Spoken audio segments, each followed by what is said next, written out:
Hello there, and welcome back to another episode on the Meraklis Being series. Today, we are going to continue our conversation with Neeraja Ganesh. This is a guest interview episode, which is a two-part series. If you've not already tuned in, listen to part one. The link is added in the comment section below.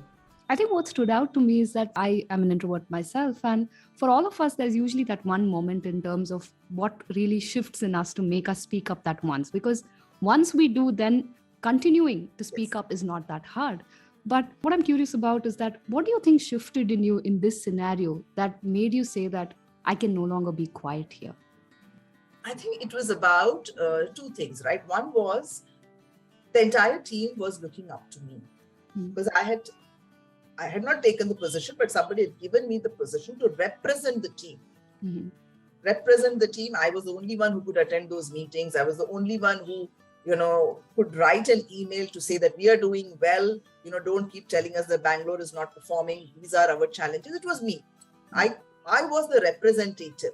So I felt the need to, honor that and ensure that justice is done for them and we make life better for them because they are doing everything that they can, right? And the organization needs to know that there are problems elsewhere and that also needs to be fixed. So it was not that I was just complaining, but I was trying to go with the solution and also trying to open their minds to say that, hey, there could be problems elsewhere. Can we look at fixing that before, talking about us? So I think the fact that I felt responsible towards my team. Good question. I don't know if it was not a team responsibility, if it was something that was being done to me at a personal level, would I have gone and, fought it out and spoken up? I don't know. At that point in time, would I have? I don't know. Today I will for sure. But that was definitely one of the reasons. The second was, and I'll tell you this, I asked my peers and everyone else before I opened my mouth to the managing director, how is it that you are able to comply? I did ask them. I didn't go running. I said, let me learn from them. And this is an example, a statement which was made by another person. So, I don't know how many understand. We were a production support team, which means we take calls from customers and there is a problem. And we try to understand, analyze the problem and give a workaround, a solution. Now, if it needs a code fix, because we are a software company, if it needs a software change, it's not our team that will do it. We will pass it to another team. So our job is just to take calls. And sometimes it doesn't need a software change. It's probably the way the software has been installed, set up, understanding of the user, etc. So that's what we had to do. Now, in that checklist where we had to say compliance, right? There was a question which said, do you have coding standards? Now, we don't code. So we don't have coding standards. But the answers could be yes or no. So I said no, and it brought down my compliance. Ideally, the sheet itself is wrong, right? You should say yes, no, not applicable, because it's not applicable. But that's how they coded the sheet. So now this other person also had a production support team. So I asked him, how did you answer this? He said, I just created a coding standards document, put it in the drive, and I said yes. So that's when I realized that the organization doesn't know whether we are really complying or not. The managing director is taking it at face value, right? And if we do not bring this up, tomorrow the external auditors will come and they will tell us that, we are not doing a great job. So I felt responsible towards the organization also. And so I did not put him on spot, but I asked a question to the MD so that there can be in some way some clarity evolves and eventually it fixed the problem. So I think that's what it was. These were the two reasons. I think the responsibility that you carry as a leader is huge. You got to do the right things. How much ever you get beaten up for it. So that's what it is. So powerfully put. I'm going to tape that separately and take it out as a snippet. Very, very powerful. Thank you. Thank you so much for sharing that. And, you also spoke about how, you are a person who is meticulous and, you make your priorities, even in a startup world where it wasn't very organized, or in an NGO, you mentioned that, you make sure that you have your priorities. So curious to understand your journey, as in, when did you really discover the need for priorities in your life and how did you go about making that happen for you? I think before the priorities question, I think we may want to talk about the values. Like somewhere I think the two may be spoken of together or one kind of leads to the other. I think the values that I have and that have been instilled in me, or what I kind of, built in myself because of what I observed around me, I kind of stick to them. I always. So, for example, one of the values that I carry very heavily is the value for family, right? So, from there is where what my priority stemmed, that whatever I do, family has to come first. Doesn't mean that you don't put your career as a priority, but if that is going to impact your family, then you need to do something about it.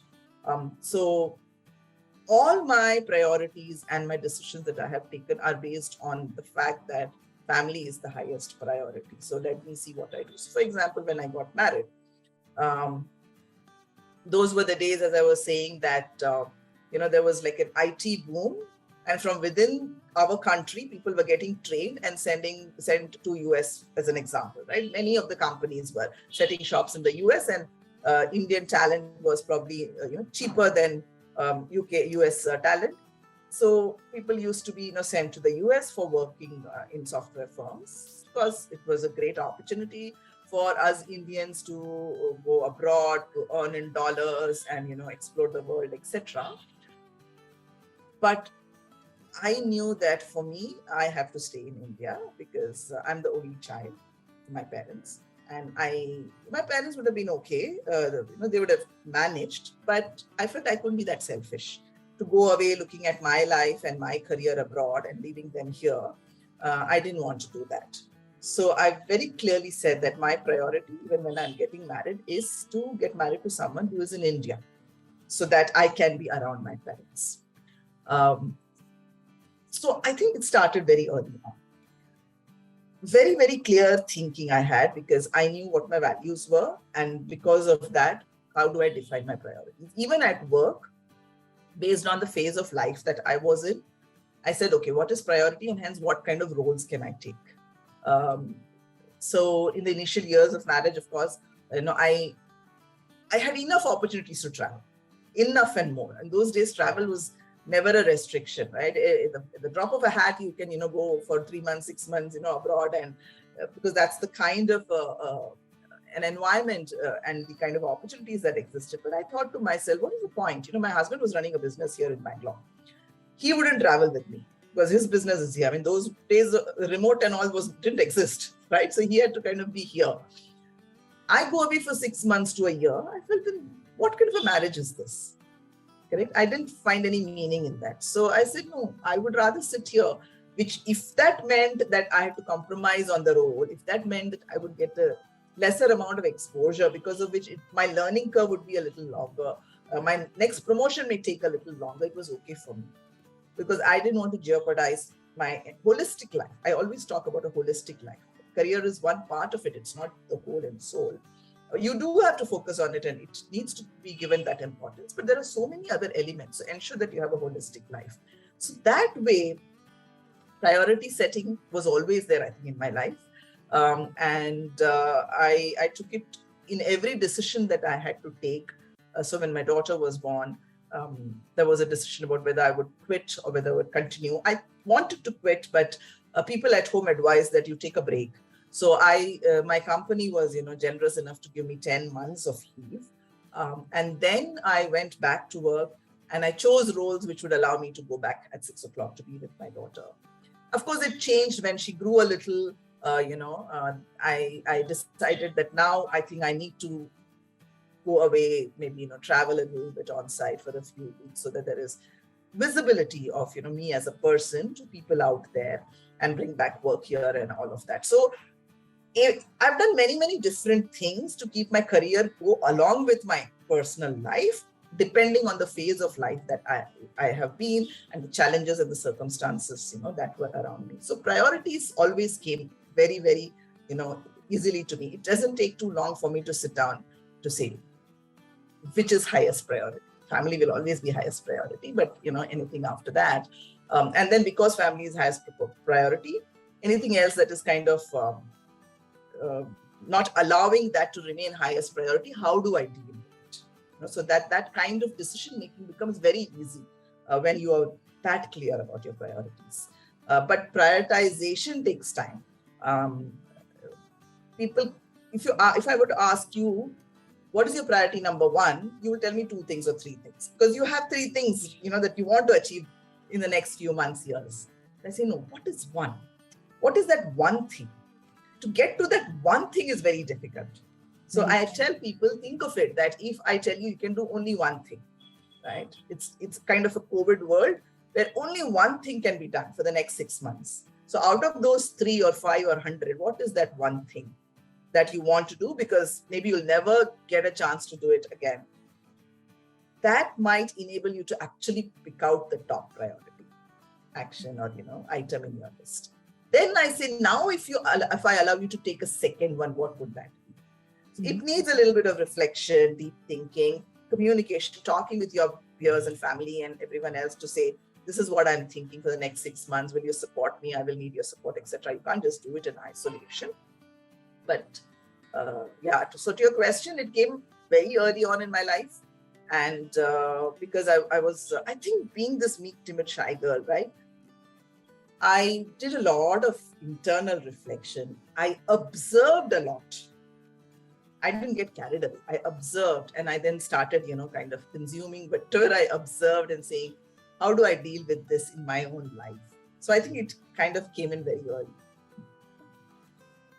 So beautifully shared. And I love the distinction you brought about in terms of how knowing our values is the first step before we go into our priorities. And, a lot of us listening to this conversation will probably be millennials who are still discovering themselves, who are still, not sure who they stand for. So what would you tell them in terms of identifying their values at that age? Yeah, it's a very, very good question. I have a 20-year-old, right? So,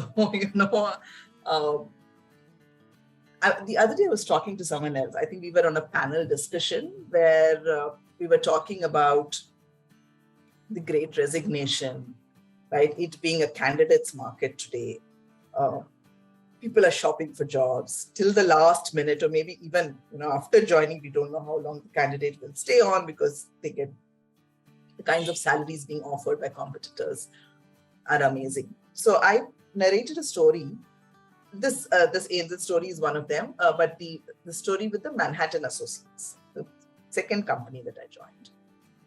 So it was a very small company, and they had given me a huge jump from what salary I was drawing at Sonata. I was very thrilled. And then I got a call for another interview.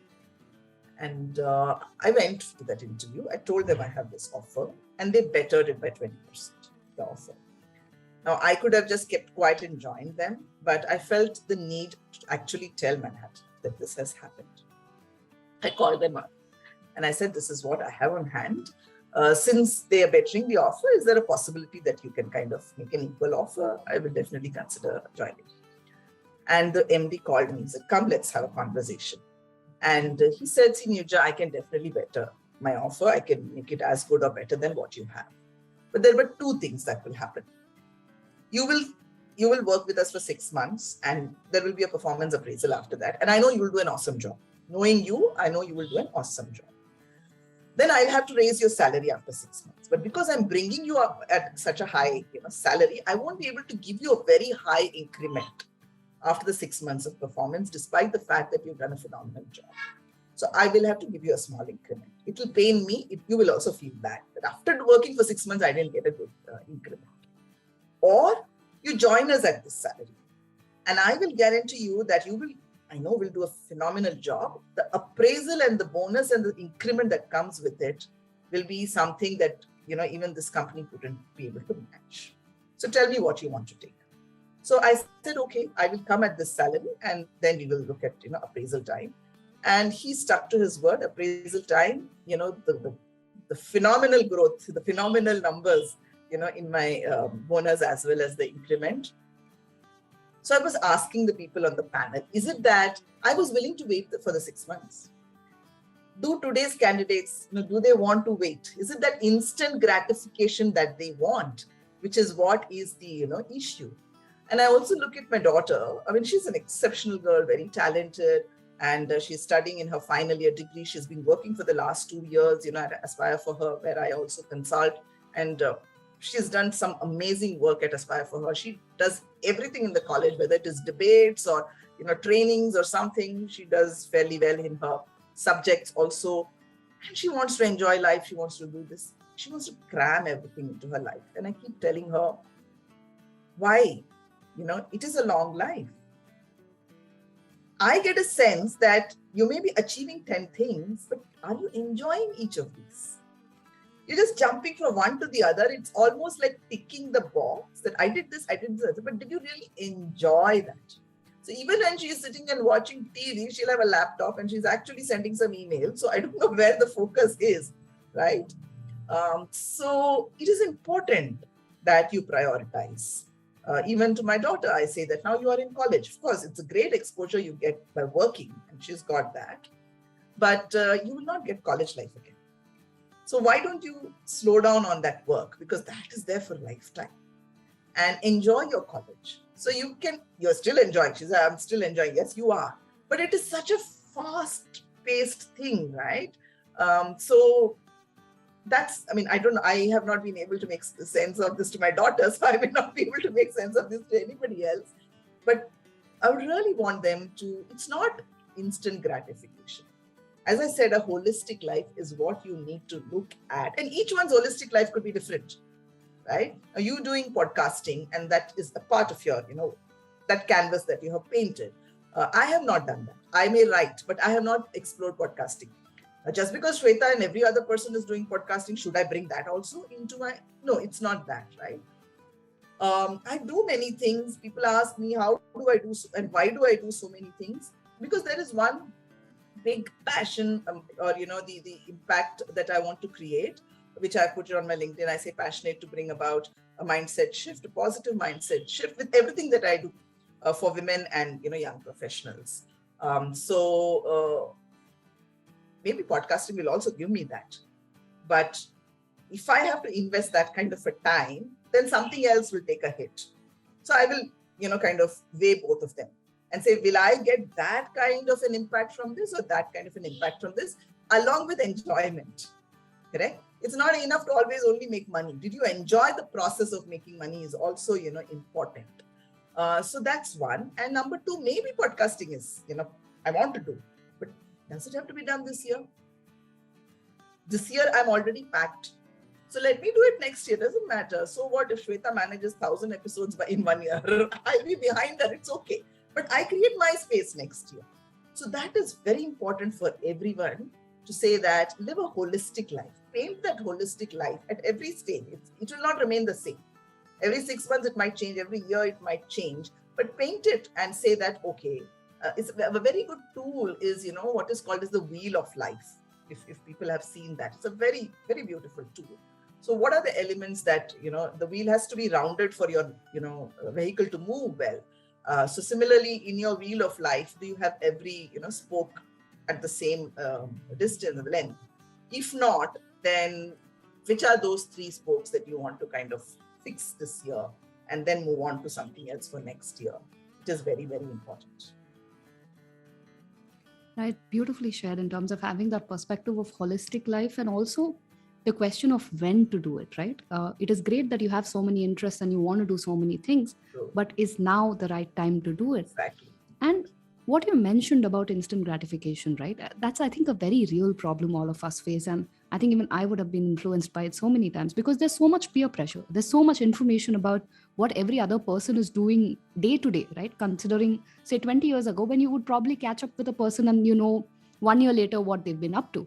Today, we get to hear updates on LinkedIn almost like every couple of seconds about promotions and designations and this and that. So it's very hard to keep up, right? And I can almost relate with your daughter in the sense that you feel like you need to run and, really do everything so that you're not left behind. That fear is very real. How do we really bring in that perspective, that life is a long game? When the perspective around us is to keep running till you burn out. How do you really maintain that perspective?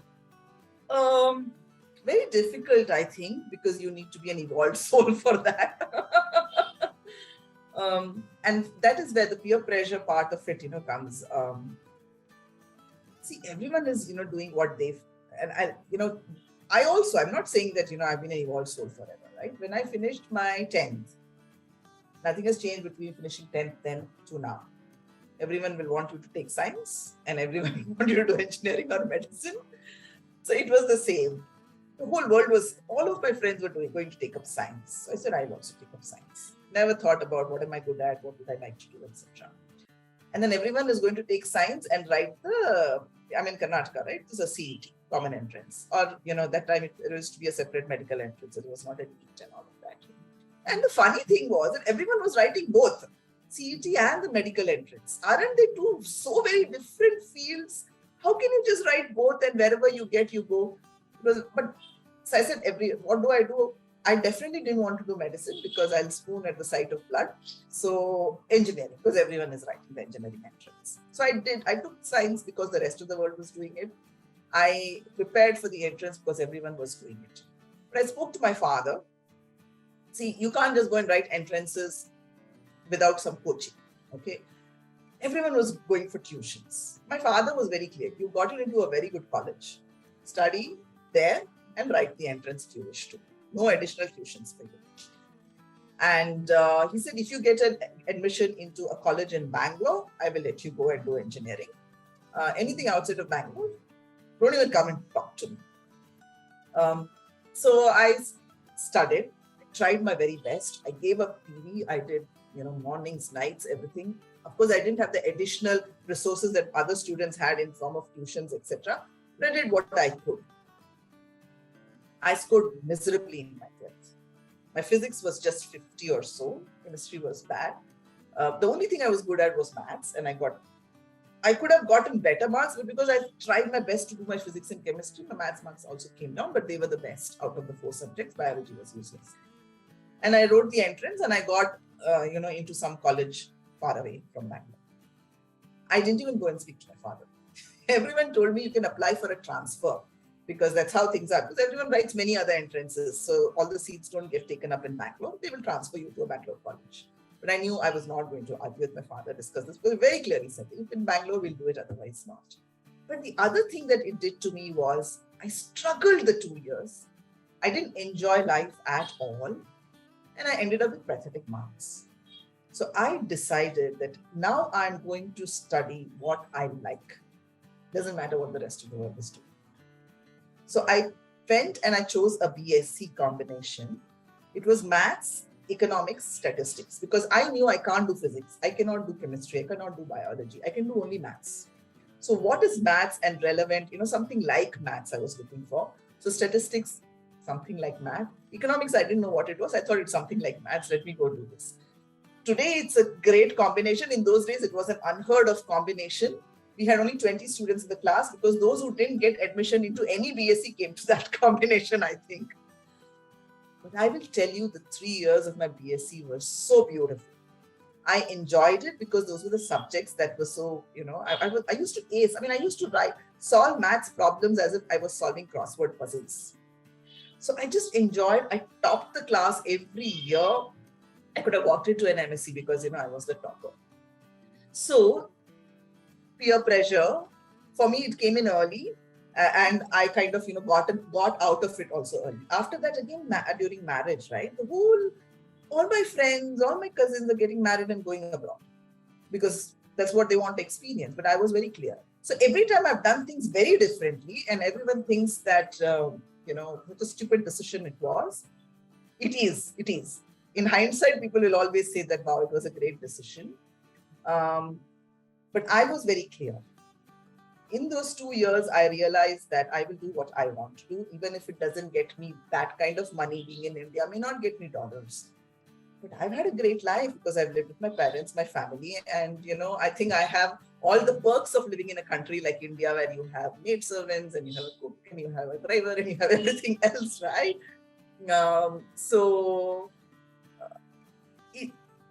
It is important for people to, reflect. And I think I'm hoping that because of the COVID, people did some reflections. I'm really hoping. Because I hear that a lot of people quit this job and went about following their passion and things like that. So it is important. But I think the youngsters, again, because the opportunities are plenty today. and they want to try their hand at everything, and they want to, prove that they are good. Or, the other reason is they want to, I think we all said, okay, we will go in this way and see what it does to us. Correct? And we were okay. Here, everyone wants to really experience that first and then decide whether this is the right thing for them. So they want to experience 10 kinds of jobs. They want to experience, everything else that is available around them to enjoy. But everything doesn't have to be experiential. A lot you can learn from a podcast like this, from somebody else's experience. Otherwise, you take a longer, time frame to do the experience also. That's what I feel. So, but very, very clearly, you have to forget the rest of the world and do what you believe in, what interests you, what is your passion, because only then you will be successful, whatever that definition of success is. Success doesn't necessarily mean money, right? Success means many, many different things to different people. So however you define success, you will get that only when you do what you want to do. Otherwise, you'll just be, running the race. You will probably not be in the, front, somewhere in the middle, and you're just dragging yourself, you're pulling yourself, and you'll just not enjoy it. Beautifully said. Beautifully said. I think knowing your passion, and it never will really tally in terms of what you want and what the rest of the world wants, and really sticking to it in the long term to see how it plays out, right? I think most of us who've been like switching careers every couple of years, we don't even know the long game. We've never played the long game for anything, right? So it'll be interesting to see how that goes. I think for me also, if I continue, being Meraklis will be the longest thing I've done in my career. So it'll be really fun to see how that comes out. But maybe you will do that because you're passionate about it. It is something that you have wanted to do because, not because the rest of the world asked you to do, or you're following someone else.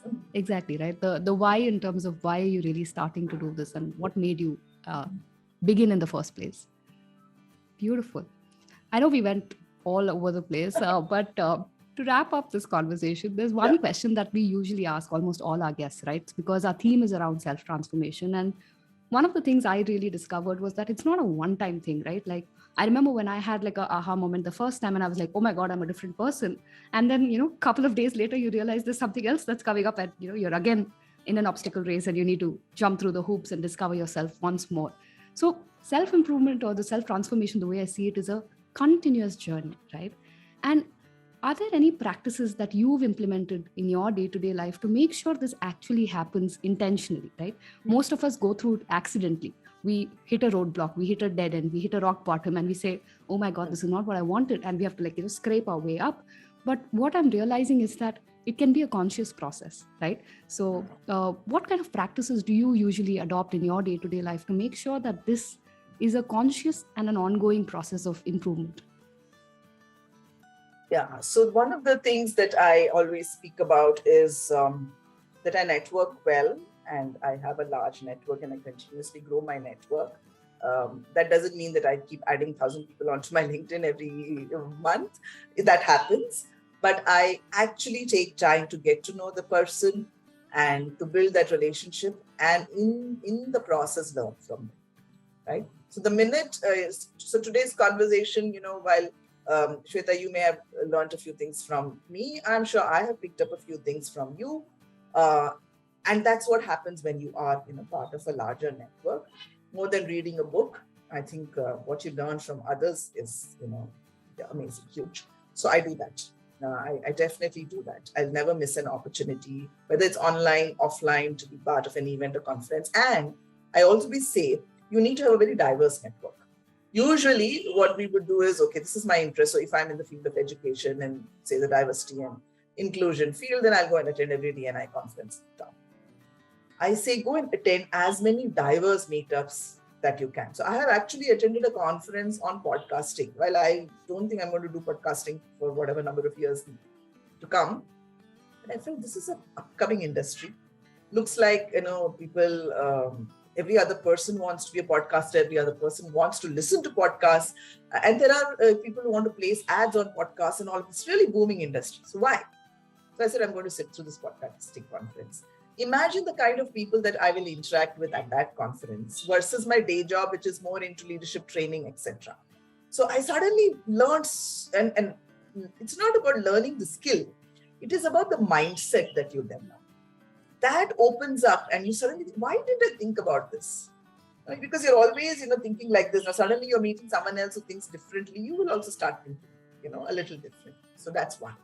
Number two that I talk about is about listening to and reading books. While I'm not, such a great, book reader or, listening to podcasts, etc. I was at this Women in Product conference that NASSCOM had organized last week. And I was conducting a workshop there where one of the challenges that the women said was there aren't enough role models in product, especially women role models.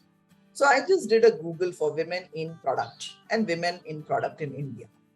And the number of names that came up. So I said, you don't need to have a role model next to you in your house, in your team, in your company. One is you can become the role model. Two, there are enough and more outside. So today, there's so much available on public domain. Can you ensure that you calendarize a little bit of time every day to listen to, one video interview, one podcast, one small snippet, or, follow some of your role models on social media and read what they are, speaking or saying or writing, etc. It's the only way to improve.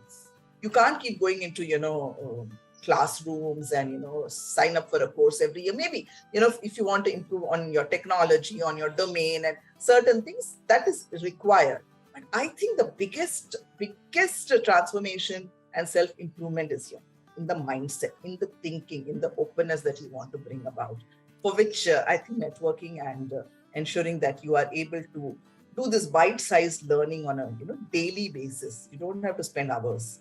I read someone who had said that even if you are able to spend 20 minutes per day, can you imagine what kind of a person you will be at the end of a year? So if we can do these two things, I think we can definitely improve. Lovely. Thank you so much.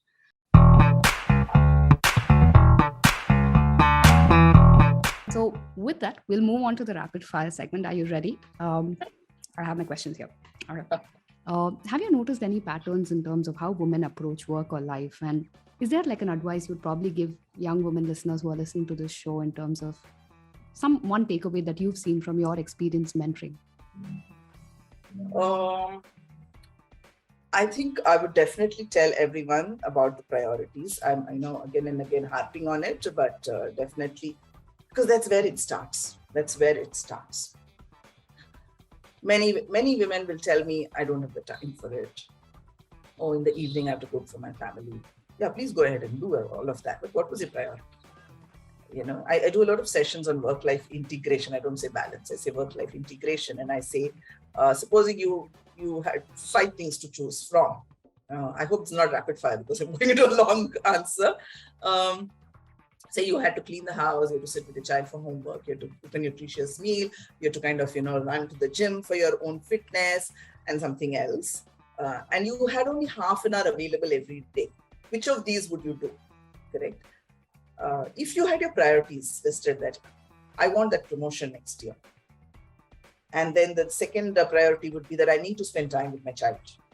And the third priority would be that, no, I need to get fit in some order.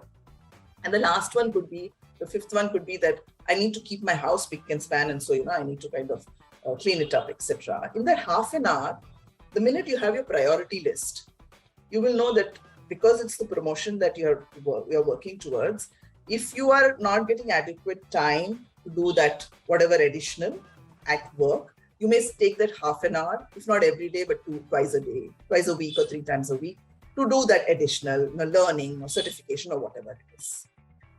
If you didn't have that, you may be sitting and cleaning the house in that half an hour. And you will never achieve that priority, right? So I always tell women, all of us have the same problems. You will have in-laws and you will have family and friends and you want to do things for the rest of the world. But unless and until you prioritize, you will not be able to throw away a few things or delegate a few things. Everything doesn't have to be done by yourself. Can we just learn to delegate also, both at work and outside? So that's definitely one of the things that I tell women. Networking is a must. while it also enables our mindsets, it also builds connections, which is what is going to be useful as you grow both personally and professionally. Third, and the most important that we may not do enough of, women don't do, is ask. Ask for what you want. It could be a role, it could be a promotion, it could be help, it could be something. I keep telling my daughter, she wants to attend certain conferences this year because she's in her final year, right? She wants to go attend conferences, network with people, and really learn about what's happening in the industry so that she can decide what kinds of roles that she wants to go or what masters she needs to do. Now, certain conferences, you get invited. You kind of place a request. You may not get invited. They have their own selection criteria. And I tell her, ask, find out who's running the conference. There'll be somebody somewhere on LinkedIn that you can connect to, and you say, I want to be part of it. What's the worst? They may just say, no, sorry, we can't accommodate you. But what is the best? You may get a pass to that conference, and then life could transform for you. And so that's a small example that I gave. But anything and everything that you need, you want, you aspire for, go and ask. Don't keep your mouth shut. Lovely. So prioritize, network, and make sure to ask. Yes. You asked me, right? What was the worst that could have happened? I could have said, sorry. But I said, no, I'll be. Yeah. And here we are having this lovely conversation. I think it has to be, I've really enjoyed the last 60 minutes of our conversation. Thank so you. I'm so glad I asked. But yes, I think it's not easy in terms of putting yourself out there, because I think as society, we are very trained to, fear rejection. It's just something like, rejection is like the end of the world. And it takes a while for us to get used to saying that that's a part of life too. Sometimes you get a yes and sometimes you get a no. True. And you don't have to give up. Even if you get a no, you keep at it. You keep at it. So there was this program that I'm running for Aspire for Her. We are actually looking at upskilling economically weaker section of, girls. And then looking at actually placing them in jobs. So we go to colleges, first was online, and we are looking at graduation, so final year students, second year students, kind of a thing. We have to place them. So if they're much younger, then we can't do the placement. I don't know how this girl got an invite, because we sent it only through the college, right? So the college will only call those selected students. But in one of the colleges, I think it was Bihar, somewhere, Patna, there was this girl who was 11th, who had also joined that, session. And she kept asking me, why can't I apply for this program? Why can't I apply for this program? While I continued to say it is for the final years, it's for the second years, you can apply when you come there. She was not satisfied. I finally said, go apply. We'll give you an opportunity to be part of the program. And she did it. So it doesn't matter. Be at it. Persistence pays. Yes. Lovely. And I think I'm also an aspiring author, so I'm always curious to ask this question. What prompted you to write the book? Okay. So I have been writing. And why did I start writing those small pieces that I write on LinkedIn or wherever? Is because when people started inviting me to talk at conferences or speak, I had all the audience come back and tell me that the way I narrate what I speak, and my style is also storytelling, is very different and very impactful. It moves them to take action. So I felt that if 15-20 minutes or 1 hour of me just speaking my mind and narrating stories of my life could be so transformational for people, I must do more of it. This I'm talking about in 2019, when probably the podcasting scenario was not this high, or maybe we were not aware of it. So which meant that I had to wait to get invited to a conference where I could stand in front of the stage and speak to the audience. So I said, this is not going to be easy. So I said, how else can I reach audiences? So I started writing. I said, that way I can put it out on, I don't have a blog of my own, but I could put on guest blogs, LinkedIn, social media, and more people will read. And it did happen. So that's how it started, my writing of the small articles. Then on this platform, Aspire for Her, I used to do a monthly column. It was supposed to be for girls, because Aspire for Her initially started for girls in the age group of 18 to 25. Now, of course, we cater to all women across the board. But I started writing for that age group. And what was I writing about? Not the usual things. So if someone wants to grow as a leader, then you are told the usual things, right? This is how you communicate, this is how you dress up, blah, blah, blah. It was not that. Those were things that people wouldn't even think about. For example, like ask. I may write one entire topic on ask. And, what do I say in it? My experiences of how I asked and how it enabled me. Or my daughter asked, probably, because many times I've got this that, yeah, at your age, you can say all of this, but it doesn't work for us. So that particular blog used to be in that format. The topic, which you usually don't, hear about, but it is a very important ingredient in your growth, and a story from my life and a story from my daughter's life. That's how I did it.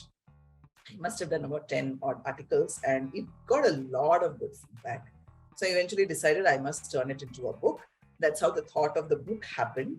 But I have to say that is probably something which I've not prioritized because the book has not yet gone out of it's not hit the stands, because I wanted to have it out in 2021. But it didn't go out. Even 2022, it's still in the works. So see how, and I will tell you, right, one of the things that we give reasons or excuses, you can, say either of it. I will do it when this happens, or I'm not yet ready, or whatever, right? So with the book also, initially I was thinking of, it has to get published by the best of the publishers. And I did the research, and I was told that not every book gets picked up by the best of the publishers. And even if it does, then it's about a 1.5 years journey from the time they actually read your manuscript, could be the whole thing, or maybe the first 3 chapters. And then you have to work along with them for the 18 months. And then it gets published. And I said, 18 months, oh God, I don't have the time for that. Okay. And I said, let me do my own self-publishing. But what has happened is, it has probably taken 18 months, and I've not done my own self-publishing also. So so while the book, has to happen, keep asking me that question when the book is going to happen. But that's how the idea of the book, and I should, get it out. But another learning and lesson from this is that don't wait for that idea. It will never happen. Can you just do what you can do today? Even if it is a very little, even if I can write 10 lines, it's enough. I may not be able to write the entire chapter, but that 10 lines every day, just like I said, 20 minutes of learning every day will eventually, get you the entire book. Yes, the book has to happen, and it will happen. But, oh gosh. That's how the thought of the book came. Beautiful. And I completely sympathize with you. I think I finished writing the first draft of my book in February earlier this year. And I keep saying I need to edit it. Never happens. It's like my mind makes up 100 other things to be busy with, just so that I don't have to sit with that document and read what I've written myself. Exactly, that's right. Yeah. But I hope to read it soon. Really looking forward to it. Sure. All right. I'm just going to ask you one last question, and then is there anything that you would probably want to share with the audience that we missed asking in the conversation? Anything that you'd like to share? I think what I would like to tell people is to take action. While I said a little bit, when I was narrating the book story, we've spent about an hour. I think this will probably come out to be an hour-long show, and people who are listening to it are, contributing an hour of their time. You will do more than an hour for sure. I've spent my 1 hour here. We have our reasons for doing that. Beyond, the branding that we will get, both of us will get for having done this. There are other, tangible intangibles that will come. But are people who are listening to this or anything else, or do whatever they could watch or read, is it for entertainment or is it for learning? Because many times we come and sit in all these conferences, we listen to this podcast, we read a book, etc. Do you actually implement it? Even one thing, you don't have to do, there'll be 60, action items from here. You don't have to take 60. Even one thing. Can you go about, just actioning that? That's a sincere request, because I've started feeling that, because initially, I just went about, speaking wherever I felt like speaking, I wrote. But of late, I'm feeling, if in the last 5 years that I have, done talks, and at every conference, even if 100 people came, and I must have done about 500, odd conferences by now, 50,000 people should have been impacted. Where are those 50,000? I should see something really miraculous happening and transformation happening, and I'm not seeing that. So I know it is entertaining when you listen to a particular kind of a speaker, when you read a particular kind of a book, but I think we are not here for entertainment. We are here for learning. And that learning will happen only when you implement something out of it. So act. Please take some action after this. And after every, such event that you go to, or, podcast that you listen to, or a book that you read, or whatever it is, please take action. Beautiful. So always asking that question, are we here for entertainment and for learning? And if people who listen to it actually act on something that you've shared in this conversation, where can they reach out to you and let you know that they've acted on something? Yeah, so I think currently I'm available on LinkedIn. Of course, I'm available in all other social media, but more LinkedIn, because I have not developed my own website or anything like that. So LinkedIn is the place. They can follow me, connect with me, and of course they can let me know. I'll be very proud that our effort has been put to good use. Or if you have any more questions, I'm happy to answer those questions also on LinkedIn. Beautiful. So I'll make sure to link your LinkedIn page on our website when we publish this episode so that people can actually reach out to you. Thank you so much for your time and for the innumerable stories. Really resonated with a lot of things and taking away a lot in terms of actioning for my own personal life as well. So thank you so much for getting on board and being a part of this conversation. Really grateful. My pleasure, Shweta. And I wish you the very best with not only the podcast, the book, and everything else that you wish to do in life. Thank you. Thank you so much.